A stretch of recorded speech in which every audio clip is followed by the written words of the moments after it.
Alright, for the second part, we're going to talk about how to make the spring.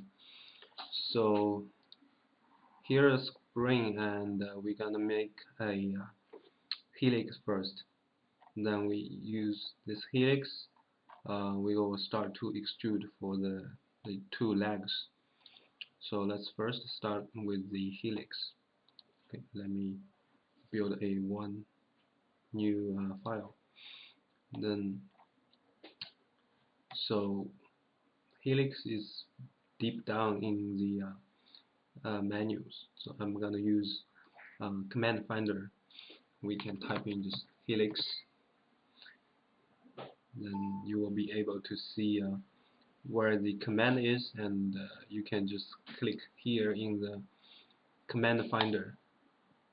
Okay, that will give you the dialog box, and first it wants us to pick a coordinate system, so we will pick the datum coordinate system, and also just keep the same parameters as here, as well as in the slides. We want the diameter to be 0.5 inch, and then the pitch will be 0.1 inch. The method will be terms instead of limits, so that will be about uh, 1 1/3 terms, and leave this alone. That will give you pretty much this shape. Okay, alright. So once you click OK, we will see the helix. And once you have the helix, your computer will be pretty slow. That's probably buggy for this command. So anyway, the next step will build a datum at the same height of the top point. Because the bottom point is already on XY plane, so we don't need a datum for that. Okay, so for this datum, we're gonna use again datum plane. We're gonna use at distance method. So first we're gonna pick the object that will be the XY plane.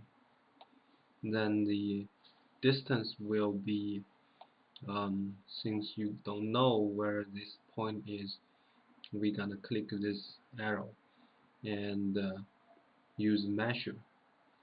So here's the measure tool. This one is basically the same as this command.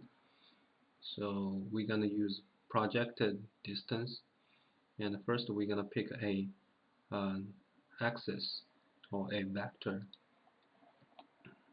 where the distance will be projected onto. So the start point will be this end point of the helix, okay, and the end point will be the system origin. So that will give us a distance, and it's already restored or stored in the NX system. So once you click OK, this number will be filled in this distance blank, and that will change the icon into the ruler icon. Alright, so that will be our top datum, and we're done here. Next, we're gonna build two sketch on the bottom and the top of this helix, and that will be these two legs. For the direction of this the legs, so the length does not matter here. And let's build the top sketch first. Okay, now you want to rotate a little bit to see where your uh, line will start at. So we want to start with this end point and make sure this is a tangent. Okay, once you're done, just click finish sketch, and we will build another sketch at the bottom. Okay, and again rotate a little bit. Use a straight line, start with the end point or start point. Make sure this is a tangent. Click finish. So that will be the basic shape of the spring. Okay. Now the cross section of the spring will be defined on a datum that's um, normal to this leg.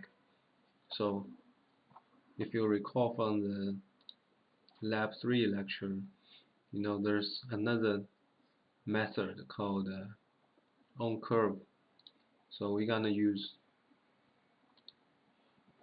the on curve method, and we will pick the leg instead of this helix, because as you can see, the end of the helix is not horizontal. So if you build a plane here, that will not be perpendicular to XY plane. That's not a vertical datum. So we just want to make sure this datum is vertical and perpendicular to the legs. Okay, so we can pick the leg, and you can either drag or you can type in a percentage arc length to make sure this datum is at the end point or start point of the straight line. Okay, so once we have this datum, we're gonna create a sketch on the datum and click OK.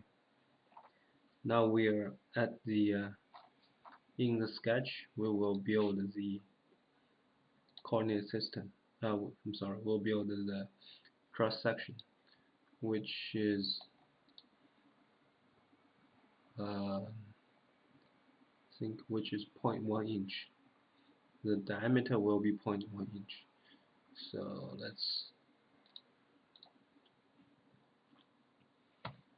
type in the number 0.1 inch.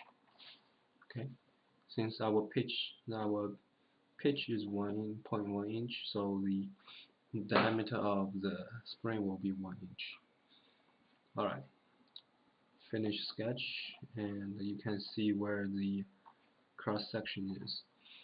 And next we're gonna use swept command to create this a spiral shape part of the spring. So this is a pretty simple swept. We only have one cross section. That will be this one, and we will move down to the guides curve. Then you pick the helix.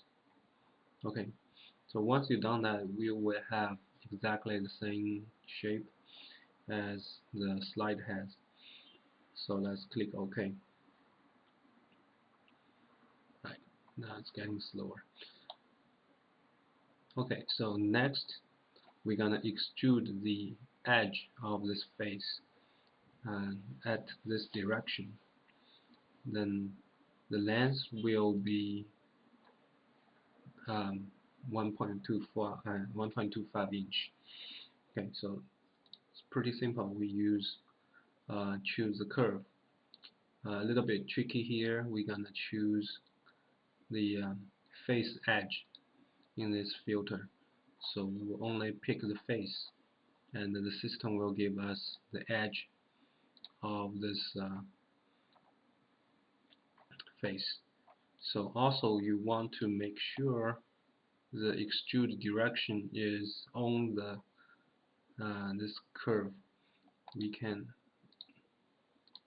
define the vector by picking this line, so that will make sure this extrude is along this straight line. And again, the length will be 1.25. Okay, that's okay. Then we use apply continuously doing the extrude command. Now again, the curve will be using face edges. Okay, and as you can see here, the direction is not on the curve. So we're gonna pick a vector from this curve, make sure the vector matches the direction of the legs. Okay, and that's done. Alright, now as you can see, that's a idealized representative of the spring. The actual spring is kind of a messy shape, but we only do it about one pitch. Okay, so that's how you make the spring. And next we're gonna go to the top blade. Let's